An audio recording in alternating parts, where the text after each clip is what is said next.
ملائکتہ، ملائکہ جمع، ملائکہ مضاف، ہو مضاف الیہ۔ نحو کا قاعدہ یہ ہے کہ اگر مضاف جمع کا ہو، مضاف جمع ہو تو وہ کلیت کا فائدہ دیتا ہے،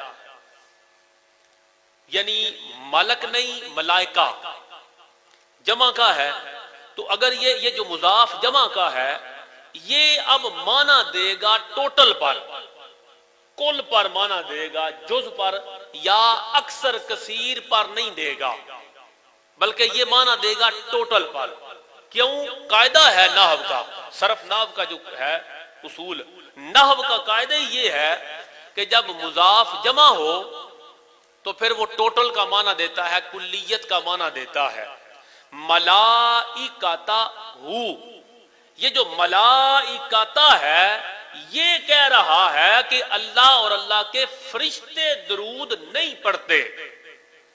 یہ مضاف جو جمع ہے یہ جمع بتا رہا ہے، انٹرنیشنل رسول ہے نا عربی کا، یہ تو دوسری گل ہی کوئی نہیں، یہ انٹرنیشنل رسول ہے۔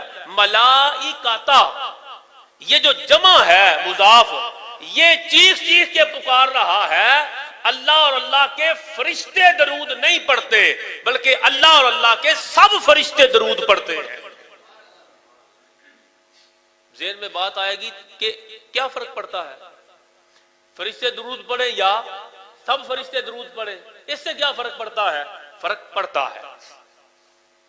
اگر یہ معنی کیا جائے کہ اللہ اور اللہ کے فرشتے درود پڑھتے ہیں، یعنی ہم نے اس سے کچھ نتیجہ لینا ہے نا، کوئی نقطہ لینا ہے، کوئی رہنمائی لینی ہے، اعتقادی رہنمائی ہو یا اعمال کے مطابق عملی رہنمائی ہو، فکری رہنمائی ہو یا اس کے علاوہ کوئی رہنمائی ہو، رہنمائی کیا ملتی ہے؟ فرشتے درود پڑھتے ہیں یا سب فرشتے درود پڑھتے ہیں؟ آپ کہیں گے اس سے ہمیں کیا فرق پڑتا ہے؟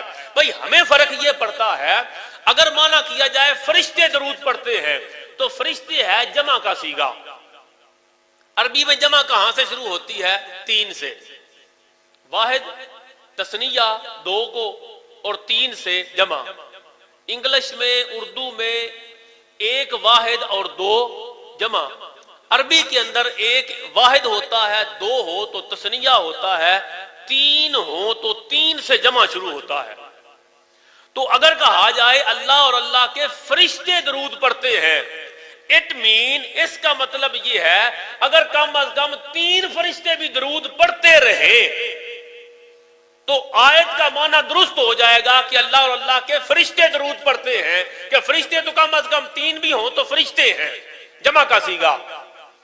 اگر مراد اللہ کی یہ ہوتی تو ملائکتہ، اللہ ملائکہ کو جمع نہ فرماتا۔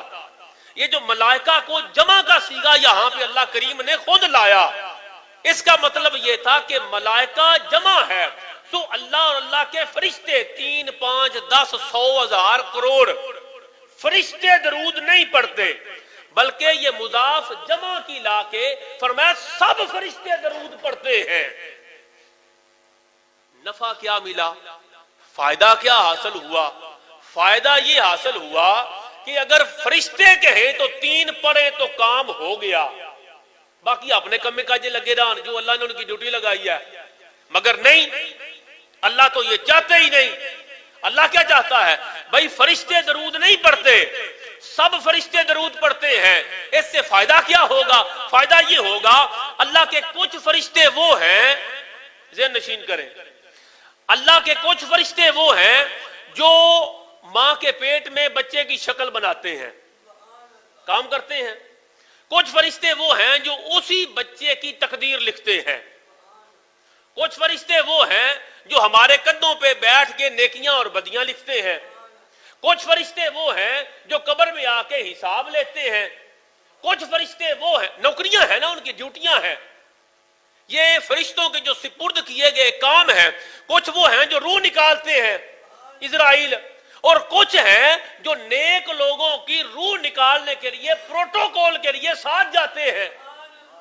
یعنی یہ حدیث پاک میں ہے، ابو داؤد وغیرہ کے اندر اور مسند احمد بن حنبل کے اندر، مشکات المصابیح کے اندر، کثیر کتابوں میں وہ جو پروٹوکول کے لیے فرشتے ساتھ جاتے ہیں وہ بھی تو نوکری کر رہے ہیں، اللہ کا حکم ہے تو وہ ساتھ جاتے ہیں۔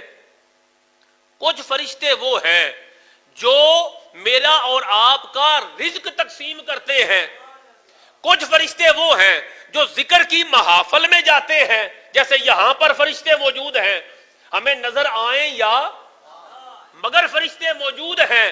کچھ فرشتے وہ ہیں جو درود و سلام کے گجرے اور تحفے پوری کائنات سے جمع کر کے مصطفیٰ جان رحمت کی بارگاہ میں پیش کرتے ہیں۔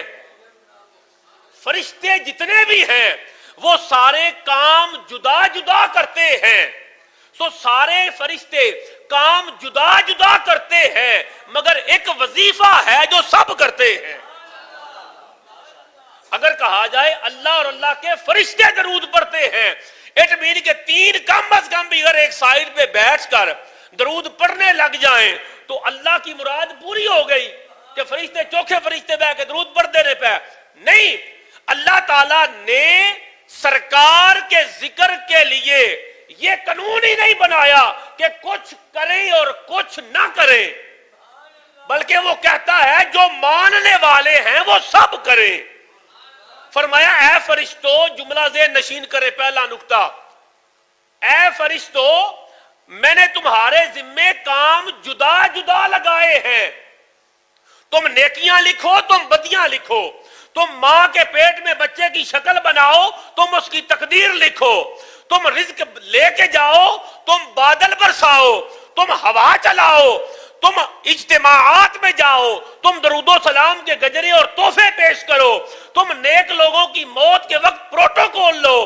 کچھ فرشتے ہیں جنہوں نے عرش کو اٹھا رکھا ہے، کہا فرشتو کام جدا جدا کرو مگر ایک وظیفہ سارے کرو۔ ملائکتا ہو، ملائکہ جمع، ہو مضاف علیہ، یہ نحو کا قاعدہ ہے کہ جب مضاف جمع ہو تو معنی کلیت کا آئے گا۔ کہا فرشتو کام جدا جدا کرو، ایک وظیفہ سارے کرو۔ مولا حکم کیا ہے؟ کہا حکم یہ ہے کام میرے کرو، ذکر میرے مصطفیٰ کا کرو۔